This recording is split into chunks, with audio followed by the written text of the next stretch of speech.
ایک سوال کیا ہے کہ صدقے کے پیسوں کا بہترین استعمال کیسے کیا جائے، مسجد کی تعمیراتی کام میں یا پھر کسی بیمار کی مالی مدد کی جائے، اور صدقہ جاریہ میں بیمار کی مالی مدد شمار ہوگی یا نہیں۔ دیکھیں، صدقے کا بہترین استعمال یہ ڈیپینڈ کرتا ہے، ہر جگہ کے اعتبار سے یہ مختلف ہو سکتا ہے۔ اگر بیمار ایسا ہے کہ اس کے ساتھ تعاون کرنے والے اور بہت ہیں اور اس کا تعاون مل جائے گا اور اس کی بیماری کا علاج ہو جائے گا اور کوئی مسئلہ نہیں ہے، اور مسجد میں لگانے والے کم ہیں، تو ایسی صورت میں مسجد میں لگانا زیادہ بہتر ہے۔ لیکن اگر ایسا ہے کہ سارے لوگوں کا زور مسجد پر ہے یا مدرسے پر ہے اور بیمار کے ساتھ کوئی مدد نہیں کر رہا، ایسی صورت میں بیمار کو دینے کا ثواب زیادہ ہے، مسجد میں دینے کا ثواب کم ہے۔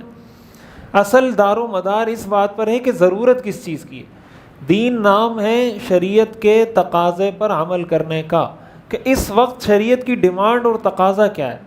اگر مسجد کو زیادہ ضرورت ہے، کوئی مدد نہیں کر رہا، تو مسجد میں دے دیں۔